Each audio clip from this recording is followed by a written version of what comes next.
Okey, salam guys. Ini nak tunjuk cara tukar bateri GN1000 Gulfmaster menggunakan CRS 927W. Okey, mula-mula kita buka back case. Dan biasa buka back case, gunakan tu yang betul sebab dia skru dia kecil je tu. Kemudian bawah back case tu dia ada pelapik pelapik getah. Kita tengok pelapik getah ni dia nak absorb dia punya kegaran Kemudian kita cuba congkel dia ada klip tu klip bateri, dan jam ni dia ada dua bateri so dia ada dua sebab dia ada digital dan analog Kemudian kita keluarkan bateri lama tu, kemudian kita masuk bateri yang baru lah. Cari jenama yang lebih bagus yang tahan lasak, Maxwell sebagainya lah. Dia masukkan bateri baru, kemudian kita tekan sikit dia punya klip bawah tu, ada klip sikit tu. Kemudian kita reset AC negatif positif. Carilah tools yang ada besi ke apa kita reset. Kemudian pasang balik pelapik getah tu pasang ikut bentuk ataupun kedudukan yang betul Kemudian letak back case. Kemudian kita skru secara bersilang supaya ketatnya sekata Okey, kita ketatkan secara bersilang skru dia.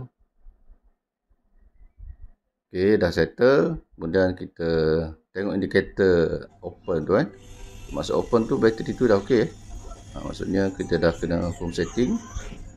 Tekan adjust tu, nanti akan auto dial ataupun auto set So benda ni kita kena tengok juga dia punya masa, tarikh sebagainya tu supaya dia tepat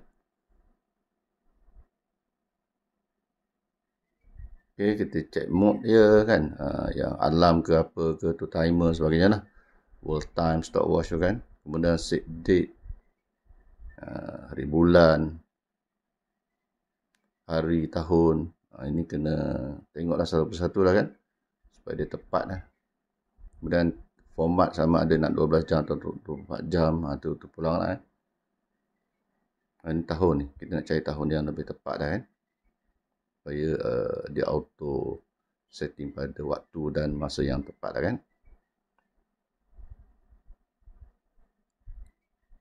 Okay, kita boleh semak lagi so ni dia dah reset semula sebab kita dah semak dan check betul-betul waktu, tarikh, masa. Kemudian boleh check lampu, dan ni yang terakhir kita tengok semua berfungsi dengan elok Kalau tak ada masalah itu je boleh buat, tak ada masalah sebenarnya. Dan kosnya lebih jimat kita beli melalui online bateri dan saya akan beri link, so boleh buat sendiri Okay, semoga tutorial bermanfaat.